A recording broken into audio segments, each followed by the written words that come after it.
What's up YouTube? Hope Nickel Barbecue back with you again, and today we are starting with the end and ending with the beginning. I don't know what the hell's going on here, but this is what we did.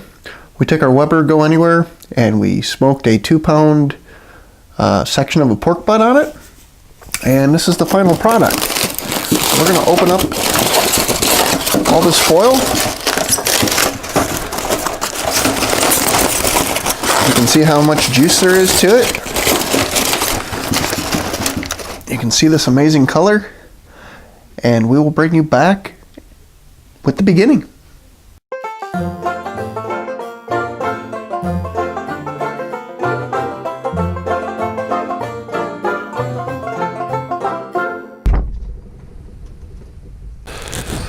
Alright guys, here's our setup.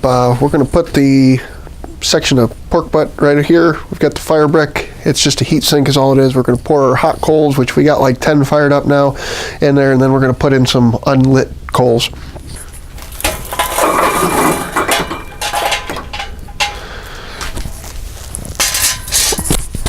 Alright, what I'm going to do is I'm going to slide these all over to one side.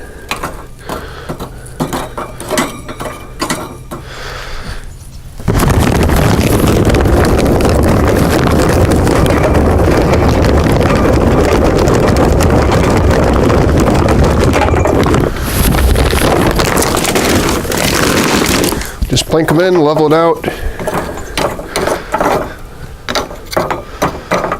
Grab some wood chips real quick.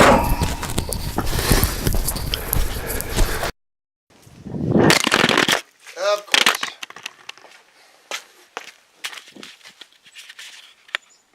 Hey, we survived the fall. Alright guys, as you saw, we took a little tumble. I apologize for that. Make sure that we're focused in here. What we're going to do is we're just going to sprinkle some, I'm using peach wood chips. Use as much or as little as you like. This is your cook, guys. You can always add more if you need to. We're going to get this grate on here. Make sure it sets flat. What we're going to do is we're going to put this thermometer on here. Close this up. We've got the bottom vents open about 25 to 30%. The vent on the meat side is completely open. The fire side closed. We're going to let this sit for 10-15 minutes, see where it settles in at. Alright guys, last I checked this thing was sitting at 225, so we're pretty much set up. Switch over to the second camera. As you can see, I've got about a 2-pound pork butt. My local grocery store sells them cut up like this. I'm not sure what other people use them for. Drop this lid down here. You can see, yeah, we're at 275, which is perfectly fine for what we're doing. So we're going to take this pork butt, we're going to lay it on there. I'm going to keep this meat thermometer in here just because I think it'd be fun to be able to watch and see what's going on. Alright, so we're going to close this back up, get our glove off. What I'm going to do is I'm going to pinch the vent down just a little bit more and try to maintain that temperature. So see you in a little bit. Alright guys, as you can see, we're about 30% open. By the way, this is going to be hot as hell. Put some gloves on. Pinch that down just a little bit more. End of the day, here's what matters. Keep it somewhere between 225 and 300. You're not going to have a problem with this pork butt. So just keep an eye on it. Change this a little bit. Keep the other side closed. You don't need any oxygen on that side. See you in a couple hours. Alright guys, we're about 2 hours in. As you can see, we're setting 250, 260. What I'm going to do is I'm going to actually spin this, and we'll put the lid back on. Alright guys, here's where we're at.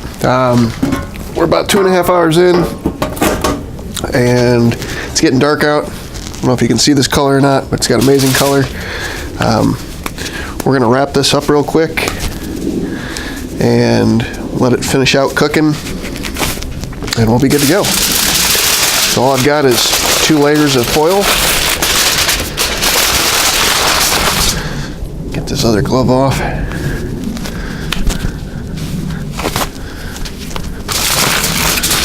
Get this wrapped up nice and tight.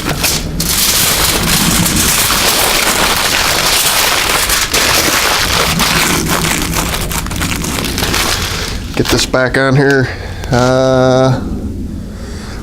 We're at 225 now, so it's probably still at 275 when we took it off the heat.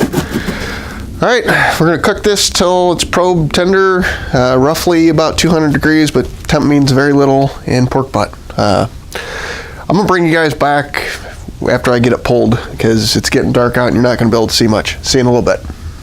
All right, guys, we're back. Here's the deal with pulled pork. You want this to probe through like butter.